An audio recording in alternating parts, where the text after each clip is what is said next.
A millionaire gave $500 to a homeless woman to buy a bouquet of flowers and then saw her at the grave of his beloved who died 20 years ago. The late afternoon sun filtered through the imposing windows of Jack Thompson's office, bathing the luxurious room in a golden glow that contrasted brutally with the darkness that inhabited his heart. At 45, Jack was the very image of success. Owner of one of the country's most innovative technology companies, possessor of a fortune that grew day by day, and recognized as one of the most influential men in the circles of power. However, not all the money in the world could fill the emptiness he felt in his soul. With a tired sigh, Jack rose from his Italian leather armchair and approached the window.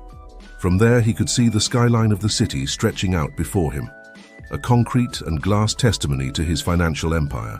But his eyes didn't see the skyscrapers or the lights that were starting to flicker in the growing dusk. In his mind, there was only one image: Sarah's face, Sarah Parker.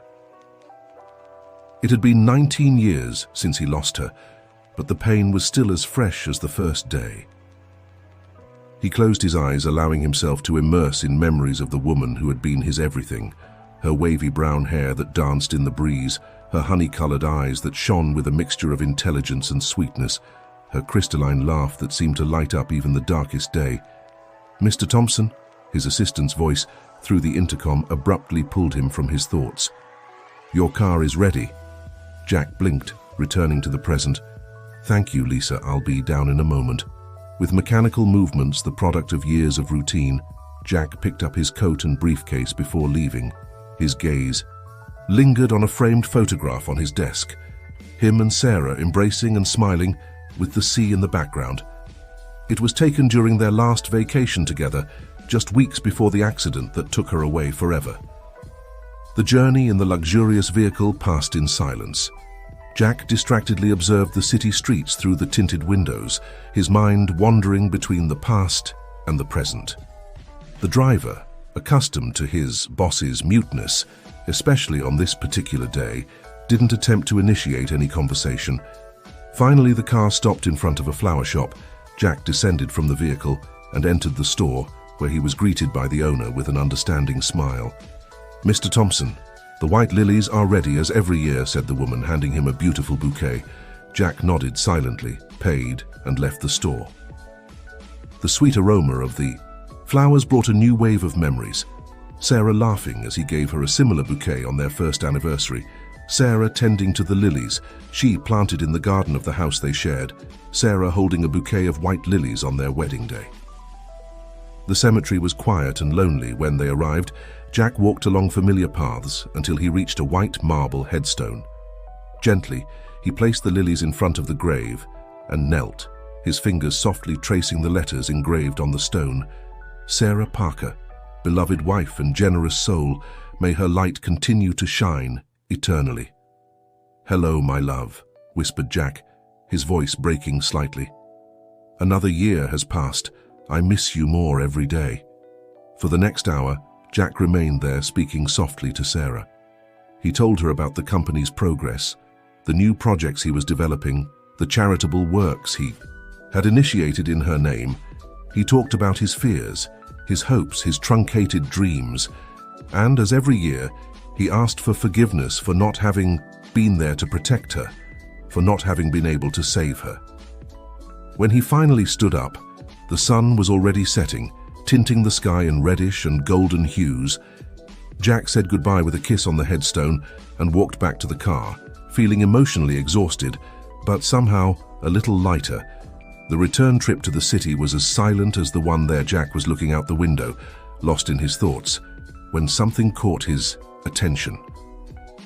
On a corner, under the dim light of a street lamp, he saw a young woman sitting on the ground. Her clothes were worn and dirty, her hair tangled, and beside her was a small sign asking for help. "Stop," Jack ordered the driver. The car stopped smoothly next to the curb. Jack lowered the window and observed the woman more closely. There was something about her in the way she held her head high despite her circumstances that reminded him of Sarah and her unbreakable dignity. "Miss," called Jack.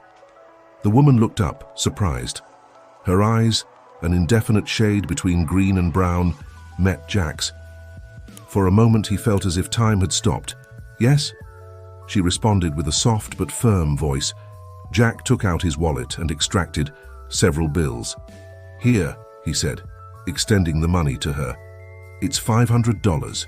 Use it for whatever you need." The woman looked at him with a mixture of amazement and distrust. I can't accept so much money, sir." "Please, I insist," said Jack. Then, not knowing exactly why, he added, "Use it to buy flowers for someone special if you want." After a moment of hesitation, the woman took the money with trembling hands. "Thank you," she murmured, her eyes filled with tears. "God bless you." Jack nodded and closed the window. As the car drove away, he couldn't help but look in the rearview mirror. The image of the woman, now standing and holding the bills against her chest, was etched in his mind. That night, in the solitude of his luxurious mansion, Jack poured himself a glass of whiskey and sat in his study. The walls were covered with photographs, him and Sarah at different stages of their life together, newspaper clippings about his business achievements, images of the charitable projects he had initiated in memory of his wife. As he drank slowly, his mind wandered between memories of Sarah and the image of the woman on the street. There was something about her, a spark of determination in her eyes that intrigued him. He wondered what story was behind that young woman, what circumstances had led her to that situation. The sound of the phone interrupted his thoughts. It was Lisa, his assistant. "Mr. Thompson, I'm sorry to bother you at this hour, but an urgent email has just arrived about the project in South America. They need your approval to proceed." Jack sighed. Work never ended. "It's all right, Lisa. I'll be in the office early tomorrow to review it." After hanging up, Jack stared at the empty glass in his hand. Tomorrow would be another day of meetings, important decisions, and business strategies. His life would continue its normal course, full of professional successes and empty of true personal satisfaction. But something had changed. The encounter with the woman on the street had awakened something in him, a curiosity he hadn't felt in years. For the first time in a long time, he went to sleep thinking about something other than the past and Sarah. The next morning, Jack woke up with a strange feeling of anticipation. As he prepared to go to the office, he found himself thinking again about the woman on the street. Had she used the money to buy flowers, as he had suggested? Or had she spent it on more urgent needs? Shaking his head to push away those thoughts, Jack headed to his company. The day passed like any other. Meetings, calls, important decisions. But in the back of his mind, an idea persisted: to visit the cemetery again. When the sun began to set, Jack surprised everyone in the office by announcing he was leaving early. "Lisa, cancel my commitments for the rest of the day," he ordered his assistant as he left. "But sir, the video conference with the investors," Lisa began. "Reschedule it," Jack interrupted. "Something important came up." Without waiting for a response, Jack left the building and headed to his car. This time, he decided to drive himself. He needed the control, the feeling of doing something active instead of just being carried along by the current of his routine life. The journey to the cemetery seemed shorter than usual. Jack parked and walked quickly towards Sarah's grave, not stopping this time to buy flowers. His heart was beating hard, though he wasn't sure why. As he approached Sarah's headstone, Jack stopped short. There, kneeling in front of the grave, was the woman from the night before. She wore the same worn clothes, but her hair was pulled back in a messy ponytail, and in front of the headstone, fresh and fragrant, was a bouquet of white lilies. Jack stood still, observing the scene with a mixture of confusion and amazement. The woman was speaking softly, her words inaudible to him, as she gently caressed the flower petals. Finally, unable to contain his curiosity, Jack stepped forward. A branch cracked under his foot, alerting the woman to his presence. She turned quickly, her eyes widening with surprise as she recognized him. "You," she murmured, standing up.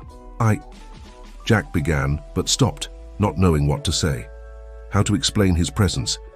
how to ask why she was there in front of his wife's grave. The woman looked at him steadily, a mix of emotions crossing her face. Finally, with a soft but firm voice, she said, "I think we have a lot to talk about, sir." Jack nodded slowly, feeling he was on the edge of a precipice, about to discover something that would change his life forever. "Yes," he responded. "I think we do." The sun was setting on the horizon, bathing the cemetery in a golden light. Two figures stood in front of a white marble headstone, united by fate and by the memory of a woman they had both loved. As day gave way to night, Jack Thompson felt that for the first time in 19 years, he was about to wake up from a long and painful dream. The silence in the cemetery was almost palpable as Jack and the woman stared at each other, both unsure of how to proceed. The wind whispered among the tombstones, gently rustling the petals of the white lilies that lay in front of Sarah's grave. "My name is Jack Thompson," he finally said, breaking the silence. "Sarah, she was my wife." The woman nodded slowly, her eyes never leaving Jack's. "I know," she replied softly. "My name is Emma Sarah. She saved my life." Jack felt the world wobble beneath his feet. Sarah had saved this woman? How? When?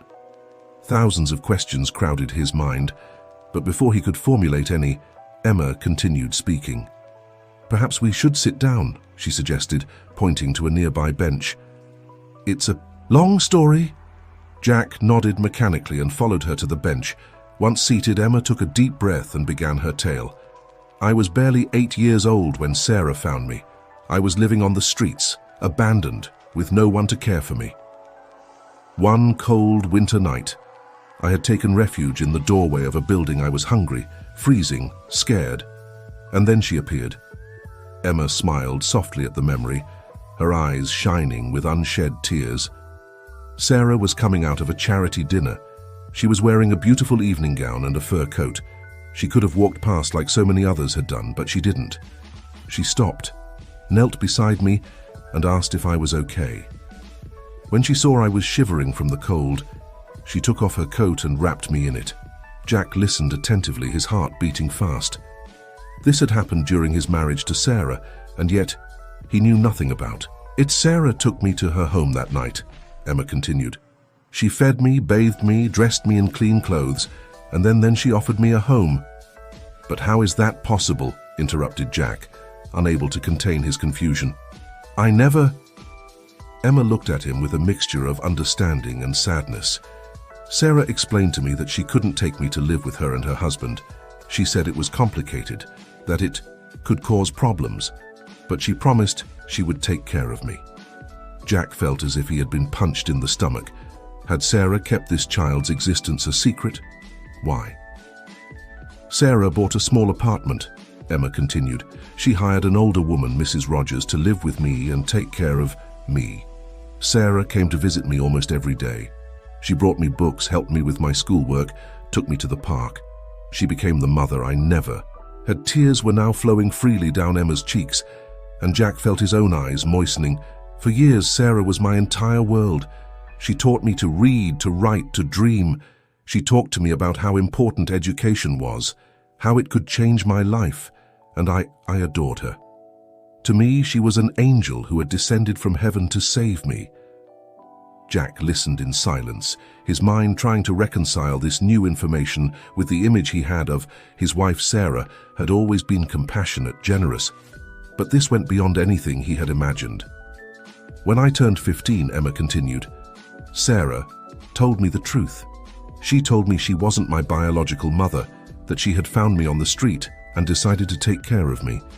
She explained why she had to keep it a secret, why she couldn't take me to live with her and her husband." "What reason did she give you?" asked Jack, his voice barely a whisper. Emma looked him directly in the eyes. "She told me that her husband was an important man, that they had a complicated public life, that adopting a street child could cause a scandal, negatively affect her husband's company.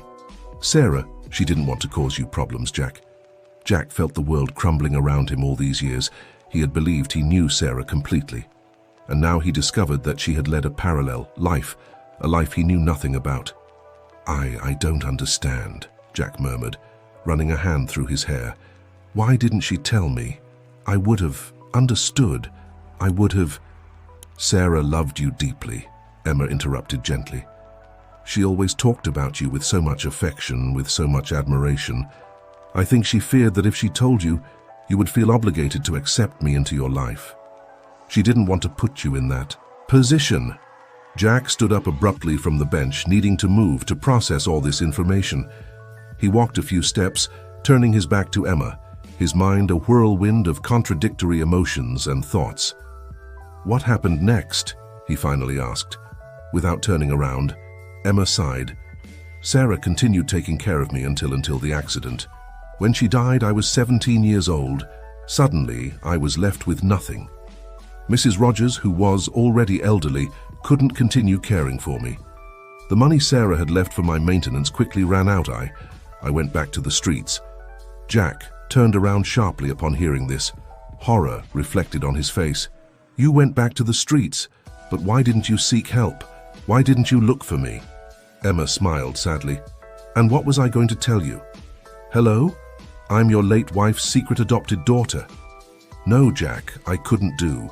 That Sarah had always taught me to be strong, to fend for myself, so that's what I tried to do. But you've been living on the street all these years, said Jack, guilt and remorse evident in his voice. Emma nodded. It's been difficult, very difficult, but every year without fail I saved, enough to buy white lilies and bring them here. It was my way of honoring Sarah's memory, of thanking her for everything she did for me. Jack sat, back down on the bench, overwhelmed by emotions. Silence stretched between them for several minutes, each lost in their own thoughts. Why are you telling me all this now? Jack finally asked. Emma looked at him, a small smile forming on her lips. Because last night, a stranger gave me $500 and suggested I buy flowers for someone special. When I saw you, I knew it couldn't be a coincidence. Sarah always said there are no coincidences, only fate in disguise. Jack felt something stirring inside him. For the first time in 19 years, he felt a spark of something that dangerously resembled hope. Emma, he said slowly, I'd like to know more about you, about your life with Sarah. If you're okay with that, of course. Emma nodded, her eyes shining with unshed tears. I'd love that, Jack. I think Sarah would have liked us to get to know each other. As the sun set on the horizon, tinting the sky in reddish and golden hues, Jack and Emma remained seated on that cemetery bench, sharing stories about the woman they had both loved. And although neither of them knew it at that moment, this encounter would mark the beginning of a new chapter in their lives, a chapter full of discoveries, forgiveness, and perhaps a second chance for both of them.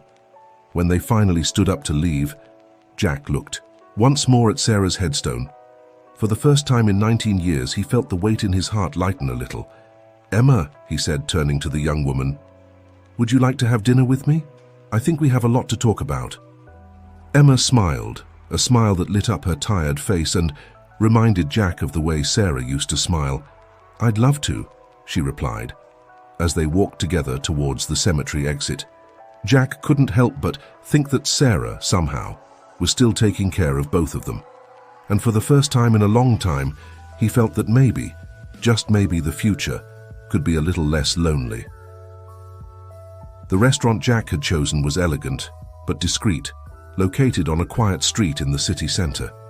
As the maître led them to a secluded table, Jack couldn't help but notice the curious glances some diners were casting in their direction. It wasn't usual to see him in public with a woman, much less someone dressed as humbly as Emma. Once seated and with menus in their hands, an uncomfortable silence settled between them. Emma looked at the menu with wide eyes, clearly overwhelmed by the prices and elaborate names of the dishes. She began, her voice barely a whisper. I don't know what to order. Jack felt a pang of guilt. In his desire to talk in a quiet place, he hadn't considered how out of place Emma might feel in a luxury restaurant. How about I order for both of us? He suggested gently. I know the menu well and can recommend some dishes that I'm sure you'll like. Emma nodded, visibly relieved. While Jack placed the order, she looked around, absorbing every detail of the luxurious environment. Sarah used to tell me about places like this, Emma commented, once the waiter had withdrawn. She would tell me about the gala, dinners, the charity events. She always sounded so excited when she talked about those things. Jack felt a lump in his throat. Sarah loved those events, he said hoarsely. She had a gift for making everyone feel special, important. She was the life of every party. I know, Emma smiled. She taught me how to behave in formal situations, you know. She said I might need it someday. Jack looked at her curiously. She taught you etiquette? Emma nodded. That and much more. She taught me to read, to write, to appreciate art and music. She took me to museums and concerts when she could. She said that education was the key that would open all doors. Sounds like something Sarah would say, Jack murmured, a mixture of love and pain in his voice. The waiter arrived with their appetizers, momentarily interrupting the conversation. As they ate, Jack observed Emma. Despite her worn clothes and her evident initial discomfort, there was a natural grace in her movements, a refinement that spoke of Sarah's influence. Emma, Jack said after a moment, there's something I don't understand. If Sarah gave you such a complete education, how did you end up on the street? Emma's face darkened. After Sarah died, things got complicated. The money she had left for my maintenance ran out faster than expected. I tried to get a job, but without an official degree or work experience, no one wanted to hire me, and then she broke off, biting her lower lip. Jack waited patiently, sensing that what was coming wouldn't be easy to hear. I met a man, Emma finally continued. His name was Mark. He was charming, attentive. He promised me the world. I was young and naive, and I fell completely under his influence. I abandoned my studies, distanced myself from the few people who still cared about me, and when Mark asked me to lend him the money I had left to invest in a sure business, I didn't hesitate for a second. Jack closed his eyes, anticipating what would come next. Of course, Mark disappeared with the money, Emma said bitterly. He left me with nothing, alone and in debt. I had no choice but to return to the streets. I'm so sorry, Jack murmured, reaching out to take Emma's hand in a gesture of comfort. It must have been terrible for you. Emma nodded, her eyes bright with unshed tears. There were moments when I thought about giving up, when the pain and desperation were too much. But then I would remember Sarah, remember everything she had done for me, and I would find the strength to keep going. Jack felt a mixture of admiration and guilt. Admiration for Emma's strength and guilt for not having been there to help her. Emma, he said seriously, I want to help you. I know it's late, that I should have been there before, but if you'll let me, I'd like to do something for you now. Emma looked at him with a mixture of hope and distrust. Why? You barely know me. Because Sarah loved you, Jack replied, without hesitation, and because I see in you the same spirit, the same strength that I saw in her. I can't change the past, but I can try to make things right now. Before Emma could respond, Jack's phone vibrated. He looked at the screen and frowned. I'm sorry I have to take this call, he apologized, getting up from the table. It's from the office. I won't be long.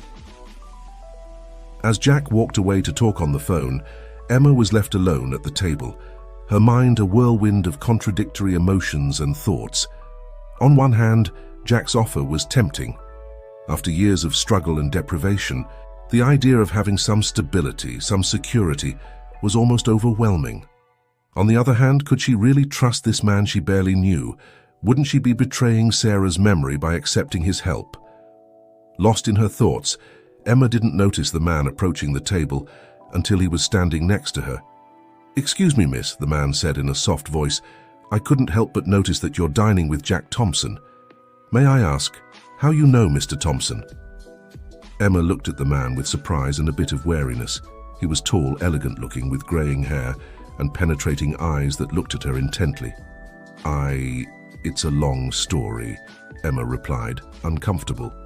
Who are you? The man smiled, but the smile didn't reach his eyes.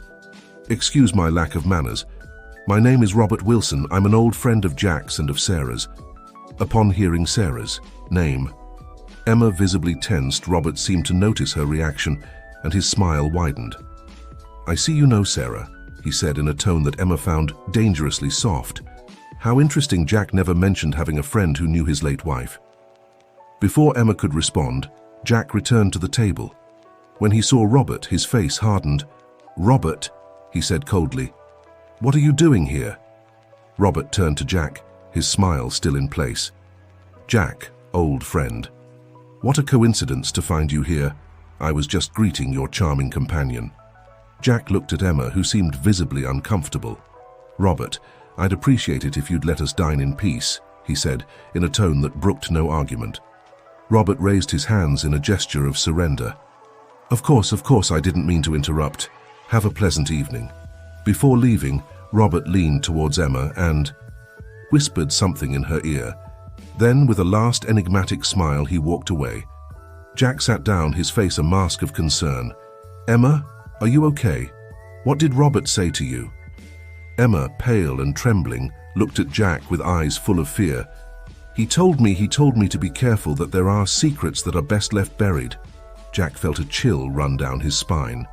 The appearance of Robert Wilson, a former business partner with whom he had disagreements in the past, couldn't be a coincidence. "Emma," Jack said urgently, "there's something I need to tell you. Something about the past, about Sarah, and about Robert Wilson." As Jack began to speak, Emma felt she was on the edge of a precipice, about to discover truths that could change everything. And somewhere in the city, Robert Wilson smiled, knowing that the pieces of the game were starting to move. The atmosphere in the restaurant had changed drastically. What had started as a quiet dinner had turned into something much more tense and complex. Jack looked around, making sure no one could hear them, before leaning towards Emma. "Emma," he began, his voice barely a whisper. "What I'm going to tell you is something I've kept secret for years, something that not even Sarah knew completely." Emma nodded, her face a mixture of fear and curiosity. "I'm listening, Jack." Jack took a deep breath before continuing. "Robert Wilson isn't just an old friend or business partner. He and we were involved in some transactions that weren't entirely legal." Emma's eyes widened in surprise. "What do you mean by not entirely legal?" "Years ago, when my company was just starting, we urgently needed capital," Jack explained, guilt evident in his voice. "Robert offered to help us. He introduced us to some investors who were willing to contribute large sums of money. At that moment, I didn't ask too many questions about the origin of those funds." "Oh, Jack," Emma murmured, understanding the gravity of the situation. "Over time, I discovered that the money came from illicit activities," Jack continued. "Money laundering mainly. By the time I realized I was already too involved, Robert had me in his hands." "Did Sarah know?" Emma asked. Jack shook his head.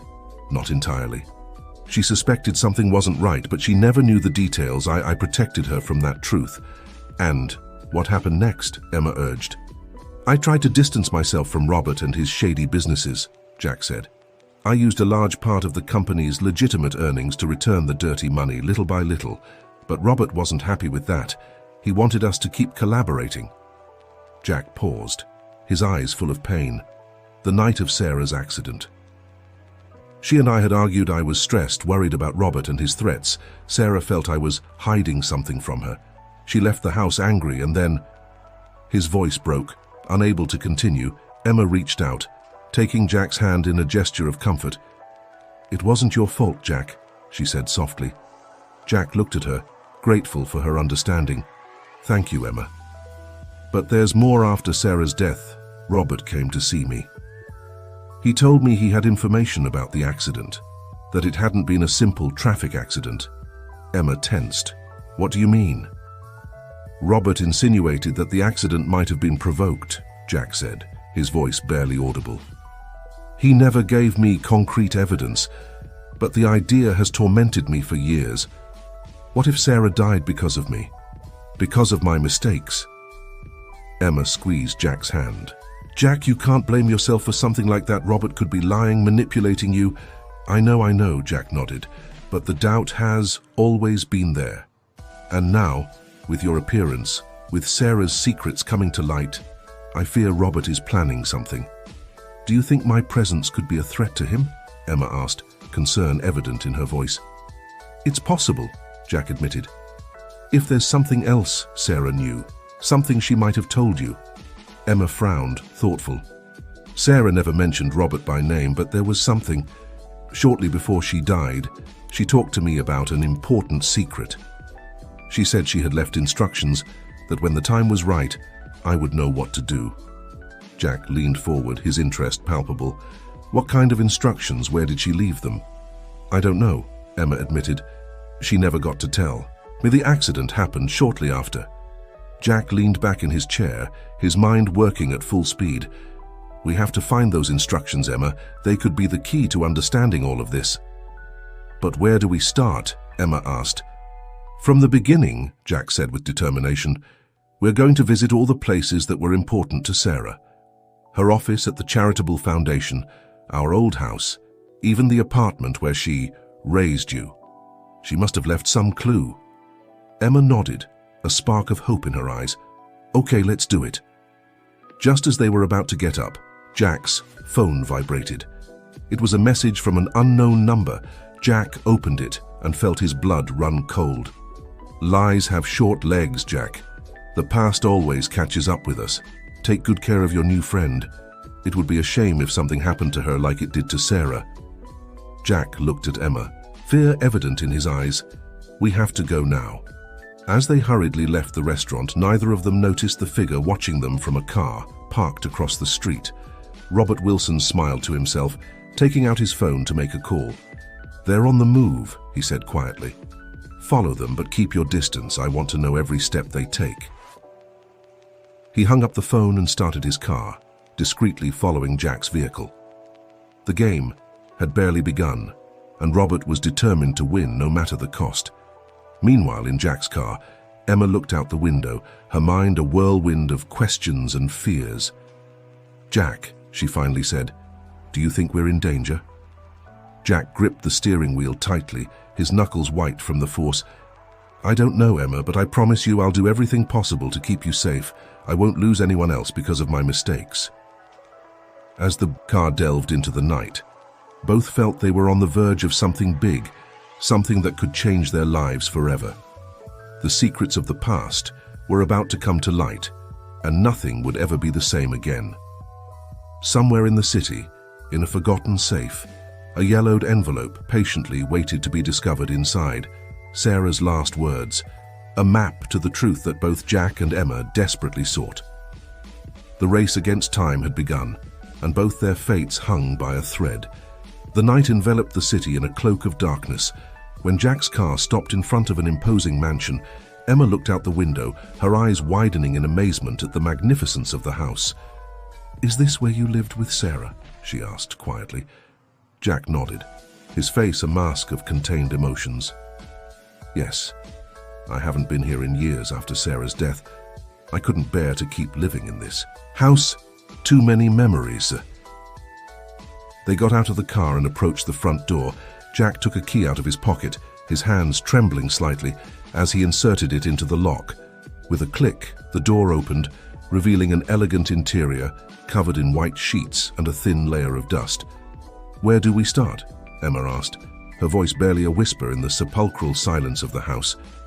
Jack turned on the lights, illuminating the magnificent foyer.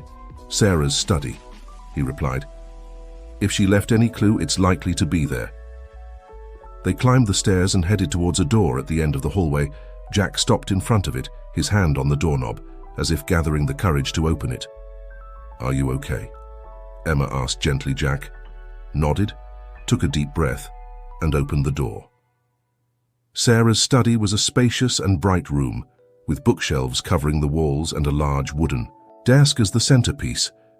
"It's exactly as she left it," Jack murmured, his voice laden with emotion. They entered the room, their eyes scanning every detail, looking for something, anything, that could be a clue. "Jack, look at this," Emma called after a few minutes. She was standing in front of one of the bookshelves, pointing to a particular book. "It's Pride and Prejudice. Sarah used to read it to me when I was a child." Jack approached, frowning. "And what's special about it?" Emma took the book off the shelf and opened it. Look, there's a mark on this page and some words are underlined. Jack leaned over the book, his eyes scanning the underlined lines. There are secrets that time reveals. Truth, though painful, sets us free. In the place where everything began, you will find the answers. This has to mean something, Jack said, his mind working at full speed. The place where everything began. Where could it be? Emma closed her eyes, thinking intensely. Sarah used to talk to me about a park, she finally said. She said it was where she met you, where everything began for you two. Jack's eyes lit up with recognition. Central Park. Of course, how could I forget? That's where we met, where I proposed to her. We have to go there, Emma said urgently. Just as they were about to leave, the sound of breaking glass resonated from downstairs. Jack and Emma looked at each other, fear reflected in their eyes. Someone's broken in, Jack whispered. Quick, this way. He took Emma's hand and guided her to a panel on the wall. He pressed it and it opened, revealing a secret passage. Sarah insisted we install this, Jack explained as they entered the dark hallway. She said you never knew when we might need an emergency exit. They advanced silently through the narrow passage, their hearts beating fast. Behind them, they could hear muffled footsteps and voices. Finally, the passage led them to a garage separate from the main house. Jack headed to a car covered with a tarp. This was Sarah's favorite car, he said, as he removed the tarp, revealing an elegant classic automobile. I hope it still works. To his relief, the engine started on the first try. Jack and Emma quickly got into the vehicle and left the garage just as they heard voices approaching. As they sped away, Emma looked in the rearview mirror and saw two dark figures emerging from the garage. They're following us, Jack, she said with a trembling voice. Jack pressed the accelerator, his knuckles white from gripping the steering wheel. Don't worry, we'll lose them. They zigzagged through the city streets, Jack using all his knowledge of alleys and shortcuts to throw off their pursuers. After what seemed like an eternity, they finally managed to lose them. Jack directed the car towards Central Park, parking at a prudent distance. Are you okay? He asked Emma, noticing how pale she was. She nodded, though her hands were still shaking. Yes, just a little scared. Who do you think they were? Probably Robert's men, Jack replied gravely. This confirms we're on the right track. Whatever Sarah hid, Robert wants it desperately. They got out of the car and entered the park. Despite the late hour, there were a few couples strolling and enjoying the starry night. Sarah and I used to sit on a bench near the central fountain, Jack said, guiding Emma along a path lit by antique lampposts. They reached the fountain, a beautiful marble structure with cherubs and nymphs dancing among jets of water. Jack stopped in front, of a worn wooden bench. This is it, he said, his voice barely a whisper. This is where I asked her to marry me. They sat on the bench, their eyes scrutinizing every detail, looking for something out of the ordinary. It was Emma who noticed it first. Jack, look, she said, pointing to a small engraving on the wood of the bench. It was almost imperceptible, but there it was. A tiny fleur-de-lis, Sarah's favorite symbol. Jack ran his fingers over the engraving, and, to his surprise, a small section of the wood moved. Carefully, he lifted it, revealing a secret compartment. Inside was a yellowed envelope. With trembling hands, Jack took it out and opened it. Inside was a letter and an old key. It's Sarah's handwriting, he said, his voice broken with emotion. He began to read aloud. My dear Jack, if you're reading this, it means you've discovered the truth about Emma and have begun to unravel the secrets I was forced to keep. Forgive me for not telling you everything, but it was the only way to protect you and our little Emma. The key that accompanies this letter opens a safety deposit box at First National Bank. Inside, you'll find all the evidence you need to expose Robert Wilson and his illegal business. You'll also find documents that prove your innocence in this whole affair. But be careful, my love. Robert is dangerous and will stop at nothing to keep his secrets hidden. Trust Emma, she's stronger and smarter than you think. Together, you can do what I couldn't. Unmask Robert and put an end to his crimes. I love you, Jack. I always did. and I always will. Take care of our Emma. With all my love, Sarah. Jack looked up from the letter, tears flowing freely down his cheeks. Emma was also crying, overwhelmed by the words of the woman who had been like a mother to her. She knew everything, Jack said, his voice filled with wonder and pain. She was trying to protect us both. Emma took Jack's hand, squeezing it gently. And now it's up to us to finish what she started.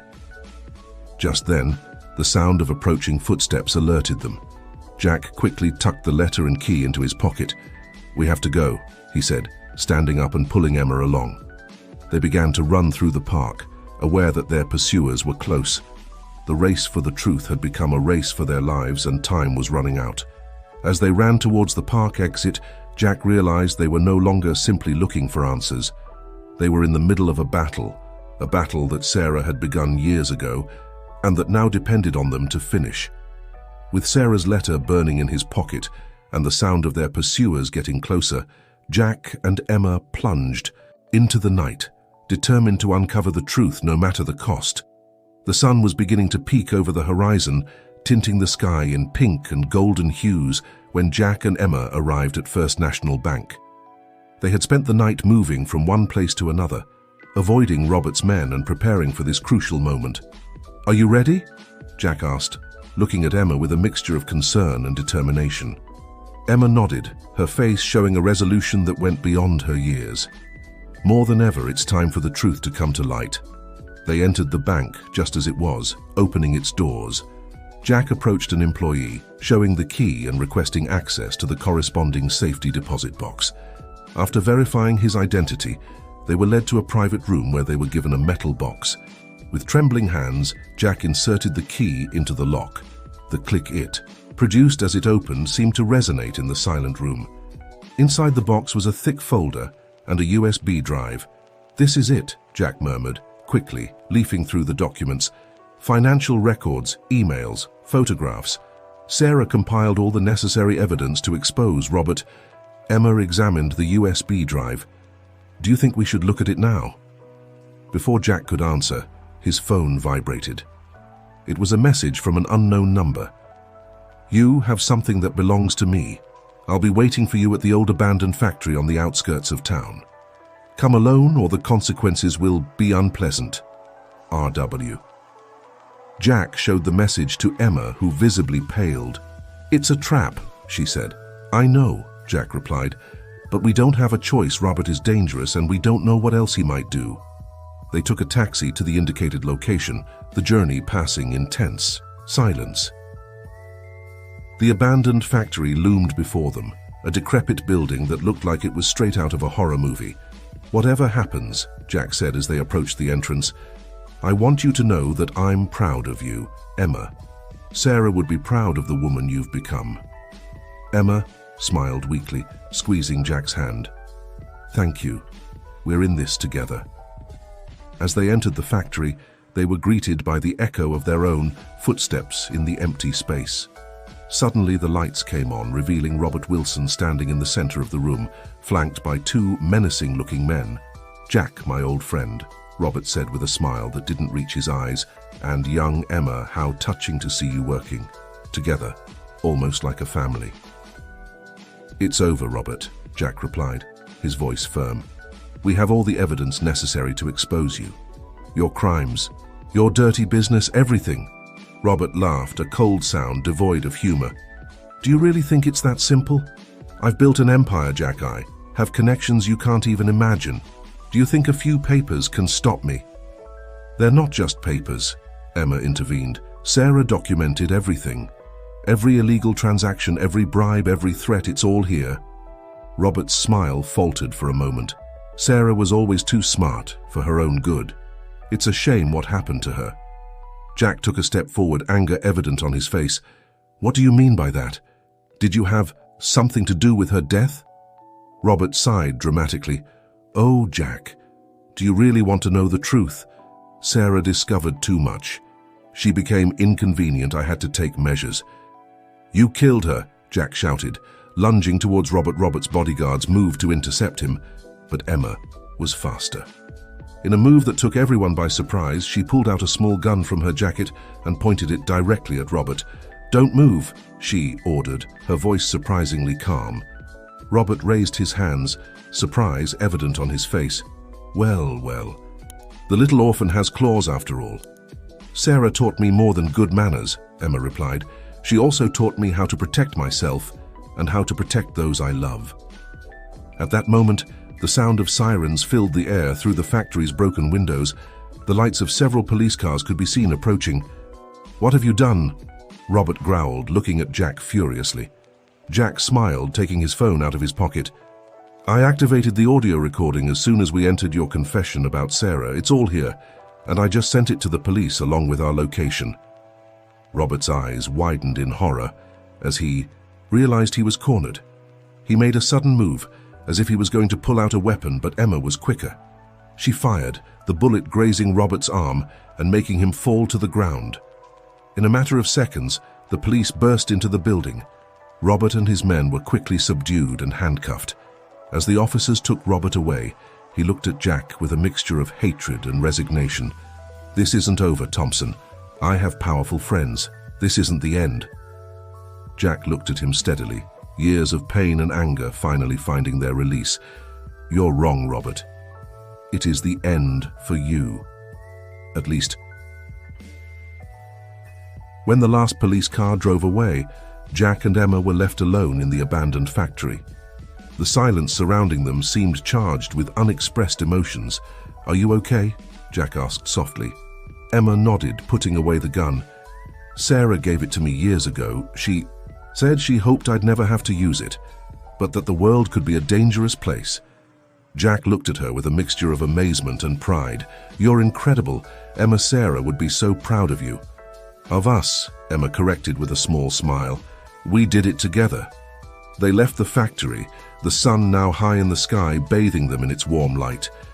They stopped for a moment, looking towards the horizon. "What do we do now?" Emma asked. Jack put an arm around her shoulders. "Now, we honor Sarah's memory. We use the evidence to clear my name and make sure Robert and his accomplices pay for their crimes."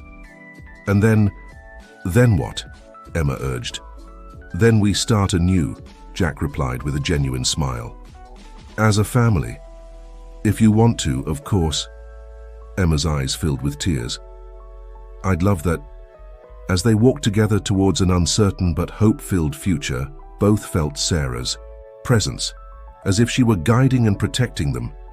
The secrets had been revealed, the lies exposed, and although the path hadn't been easy, they had found something precious in the process: each other. The sun shone brightly, symbolizing not only the beginning of a new day, but the start of a new life for Jack and Emma. A life built on truth, love, and the legacy of an extraordinary woman who, even from beyond the grave, had found a way to unite and heal the broken hearts she had left behind. And so as they walked away from the abandoned factory, leaving the past behind and looking towards the future, Jack and Emma knew that, whatever happened, they would face what was to come together as a family. Just as Sarah had always wanted.